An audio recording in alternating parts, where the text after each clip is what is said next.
रतनपुर नाम के एक गांव में शुभम नाम का लड़का रहता था। शुभम गांव में अपनी माँ के साथ रहता था और अपनी रोजी रोटी कमाने के लिए आम की खेती करता था। शुभम अपने बगीचे में पेड़ों की काट छांट और देखभाल में पूरा समय देता था, लेकिन फिर भी उसके आम कभी आधे पके ही रहते तो कभी काले काले दागों वाले आम उगते।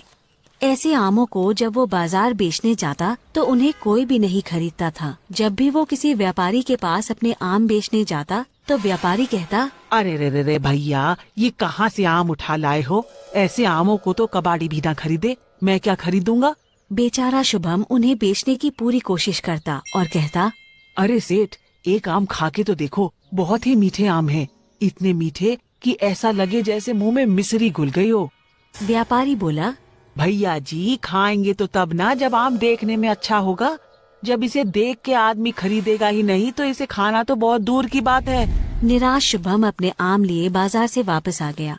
अब तो ये शुभम के लिए हर साल की कहानी बनती जा रही थी। हर साल उसके आम रखे रखे सड़ जाते, जिसके चलते उस पर कर्ज का बोझ बढ़ता ही जा रहा था। अब तो कर्जदारों ने उसके घर आकर के उसका सामान ले जाना शुरू कर दिया था ताकि वो अपना कर्ज वसूल सके। उन्हीं कर्जदारों में एक था लाला। लाला भी एक आम के बगीचे का मालिक था, जिसके आम बाजार में सबसे महंगे बिकते थे। लाला को शुभम का गांव में रहना बिल्कुल भी पसंद नहीं था। असल में शुभम के पिता ने लाला को एक बार थप्पड़ मारा था, जिसके बाद से शुभम के परिवार के लिए लाला की आंखों में खून सवार था। और अब शुभम को कर्ज में डूबा हुआ देखकर लाला की खुशी का कोई ठिकाना नहीं था। एक दिन शुभम के घर आकर लाला बोला, ओ शुभम, अरे हमने सुना है कि तुम पर कर्ज का बोझ बढ़ता ही जा रहा है। हम तो कह रहे हैं हमारे बगीचे में काम करने लगो। हमारी नौकरी करोगे तो कर्ज से बचे रहोगे, वरना बच्चों तुम्हें तो सड़क पर आने से कोई नहीं रोक सकता। ये कहकर लाला हंसने लगा। लाला को यूं हंसता देखकर शुभम बोला, आज जिस पैसे के नशे में चूर होकर हम पे हंस रहा है ना लाला, याद रखना, एक दिन तुझसे बड़ा आदमी बन के दिखाऊंगा। मैं सड़क पर रहूंगा, लेकिन तेरे जैसे गिरे हुए आदमी के यहाँ नौकरी नहीं करूंगा। ये सुनकर लाला तमतमा गया और गुस्से में बोला, अबे ओ भूखे फकीर, इंसान को बातें ना औकात देखकर करनी चाहिए। मैं तो तेरी मदद कर रहा था, लेकिन अब सुन, 2 हफ्ते, बस 2 हफ्ते हैं तेरे पास अपना कर्ज चुकाने के लिए। अगर इतने समय में कर्ज नहीं चुका पाया तो तेरे ही सामने तेरे घर और सामान की नीलामी कर दूंगा, समझा? ये कहकर लाला गुस्से में दरवाजे को लात मारते हुए कमरे से बाहर चला गया। शुभम अपनी माँ से बोला, माँ, अब हम कैसे इस धूर्त लाला के पैसे चुकाएंगे? अब तो कर्ज भी नहीं देना चाहता कोई मुझे इस गांव में। पता नहीं कैसे इसका कर्ज 2 हफ्ते में चुका पाऊंगा। ये कहकर शुभम अपनी माँ की गोद में सिर रखकर रोने लगा। तभी उसकी माँ ने उसे संभाला और उसे शहर जाकर कोशिश करने को कहा। अगले दिन शुभम ने शहर जाकर कर्ज मांगने की कोशिश की, लेकिन शहर के व्यापारियों ने किसी अनजान को कर्ज देने से मना कर दिया। शाम को थक हार कर जब शुभम शहर से वापस गांव आ रहा था कि तभी उसे जमीन पर पड़े एक साधु दिखे। शुभम ने थोड़ा पास जाकर देखा तो पाया कि वो तो बेहोश थे। शुभम ने तुरंत उन पर पानी की कुछ छींटे मारी, जिससे वो होश में आ गए और शुभम ने फिर उन्हें थोड़ा पानी पिलाया। शुभम ने साधु से पूछा, अरे बाबा जी, अब आप ठीक तो हो ना? कोई दिक्कत तो नहीं? साधु बोले, नहीं बच्चा, सब ठीक है। शुभम बोला, बाबा जी, इतनी गर्मी में पानी लेकर चला करो, नहीं तो फिर से बेहोश हो जाओगे। साधु बोले, ठीक है बच्चा, तू मुझे भला मानुष सा जान पड़ता है। आज तूने एक साधु की मदद की है, बता तुझे क्या चाहिए? शुभम बोला, बाबा जी, बस मुझे आशीर्वाद दीजिए कि मेरा कर्ज और मेरी गरीबी दूर हो जाए। ये सुनकर बाबा जी ने पोटली में से एक सुनहरा बीज निकाला और बोले, इस बीज को बोते समय जिस फल का नाम तुम लोगे, ये बीज उसी फल का पेड़ बन जाएगा। उस पेड़ के ही फल तुम्हारी गरीबी दूर करेंगे। ये कहकर साधु अलख निरंजन बोलते हुए अपने रास्ते पर आगे बढ़ गए। शुभम भी उस बीज को लेकर गांव वापस आ गया। अगले दिन साधु के कहे मुताबिक शुभम ने उस बीज को अपने आम के बगीचे में गाड़ दिया और बोते समय आम का नाम लिया।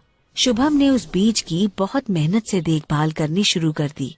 वो बीज 2 दिन में ही पौधे में बदल गया।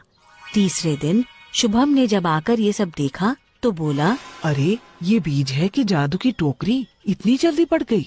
देखते ही देखते 1 हफ्ते में वो पौधा पेड़ में बदल गया और उस पर फल आने लगे।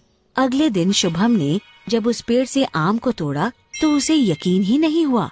वो आम कोई मामूली आम नहीं बल्कि सोने का आम था।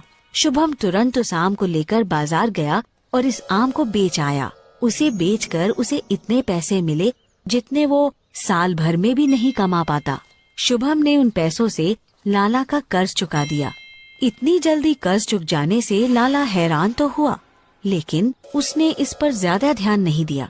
धीरे धीरे शुभम बहुत अमीर हो गया और उसने नया घर, नई गाड़ी और गांव में कई दुकानें खरीद ली। ये सब देखकर लाला जलन में फूंका जा रहा था। वो बोला, ये फकीर जो सड़क पर आने वाला था, इसके पास ऐसा कौन सा खजाना आ गया जो इतना हवा में उड़ रहा है? आज तो पता करके रहूंगा।